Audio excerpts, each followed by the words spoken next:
Today, we're going to get into something really fascinating, a set of writings that are both deeply personal and philosophical. They explore this incredible paradox. What if the act of disappearing, of fading away, is actually the key to finding your purpose, and maybe even the best way to truly live? It's a journey right into the heart of what it means to give yourself over to something completely. Okay, let's kick things off with this powerful statement because it's really the core of this whole explainer. Conducting is visibly disappearing. I mean, it sounds like a total contradiction, right? How can you possibly be the center of attention, the focus for an entire orchestra, for a whole audience, and at the same time just vanish? That's the central puzzle we're going to unpack.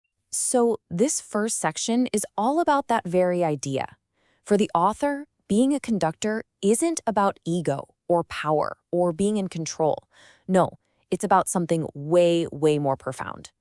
This completely flips the script on what you might think a conductor does. The author explains that, yeah, they're essential during rehearsals, but once the performance starts, they do nothing more. You just become a channel, a conduit. You're not making the sounds, you're letting them happen. And in that process, you kind of dissolve into the music itself. And this line, this is where you feel the real personal weight of it all. It's not just a professional mindset, it's an existential release. I disappear without dying. It's a way to step outside of yourself, to have this moment of release from the self, all while creating something beautiful for other people. But what creates such a powerful, deep-seated need to disappear in the first place? Let's dig into that now, because this desire to fade away, it isn't just some abstract philosophical idea. It's rooted in a really deep and painful personal history. And to really get the solution, you've got to understand the problem. You know, the author is just unflinchingly honest about this lifelong struggle. As they put it is truly terrible. And this context is absolutely crucial, because it reframes that desire to disappear.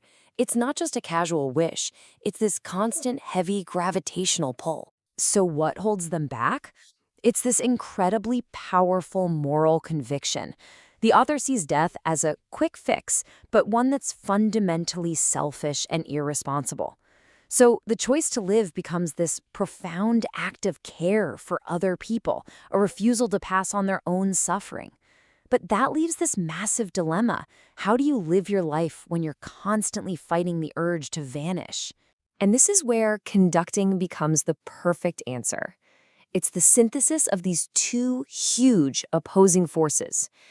It allows the author to be there for others, to share their life force in a really meaningful way, but at the same time, it grants them permission to disappear into the act of giving. But this whole theme, this need to disappear, it doesn't just stay on the conductor's podium. So let's see what happens when this exact same dynamic plays out in personal relationships, where the line between passionate love and total oblivion can get really, really blurry. The Dutch language actually gives us a fascinating clue here. The word for being head over heels in love, smoorverliefd, literally contains the root word for smothering. And for the author, that's no coincidence. Intense love feels like both things at once. This amazing, all-consuming connection, but also the terrifying feeling of being completely snuffed out. This quote reveals so much. The core fear in relationships isn't about getting your heart broken. No, it's about the complete and total loss of yourself. It's the fear of giving yourself away so completely that there's just nothing left. And that kind of intensity, well, it has consequences. So you get stuck in this really painful cycle. The author's intensity and this deep desire to merge with another person can lead partners to pull away, often saying they're doing it for the author's own good. But all that does is reinforce this deep-seated fear, the feeling that you're fundamentally alone, that you don't really matter. And for years, this was just a confusing, painful pattern, until a chance discovery offered a brand new way of looking at everything.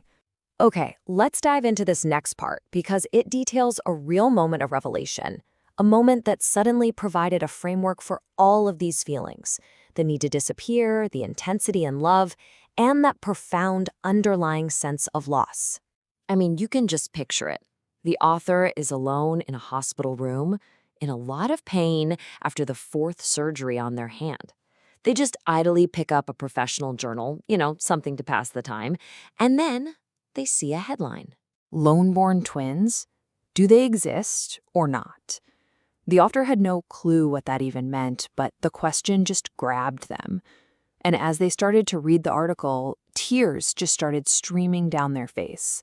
It was, as they put it, so incredibly recognizable. So what is this concept? Well, the theory of the lone-born twin describes a person who was originally conceived as part of a twin pair, but whose sibling was lost very, very early in the pregnancy, often without anyone ever knowing it even happened. The surviving twin is then born, to all appearances, alone. For the author, reading this list of characteristics was like someone had cracked open their soul and was reading it back to them. Every single one of these traits, that deep, inexplicable feeling of loss, the lifelong search for a missing half, that intense drive to merge with someone else, it all suddenly clicked. It was like finally finding the language for a lifetime of feelings. And that brings us to our final section, where all of these different threads, the conducting, the depression, the love, the loss, they all come together to create this new, really powerful understanding of what it actually means to disappear. And this is the ultimate shift in perspective. With this new understanding, that lifelong pull to vanish is no longer just a symptom of depression. It gets recontextualized as a search for a lost connection, for a way to finally feel whole again. It's the search for that missing other half. So it leaves us with this final, really provocative question. What if disappearing isn't the opposite of living? What if for some people, it's the only way to live authentically? What if giving yourself away completely to something larger than yourself, whether it's music or art or love, is actually a form of life itself? And this, right here, is the final takeaway. Disappearing doesn't always have to mean death. It can mean life. Life in the service of something that goes beyond you. It's this powerful reframing of a lifelong struggle into a meaningful and, in the end, a totally life-affirming purpose. It's a disappearing act that, in the end, allows a person to finally, truly appear.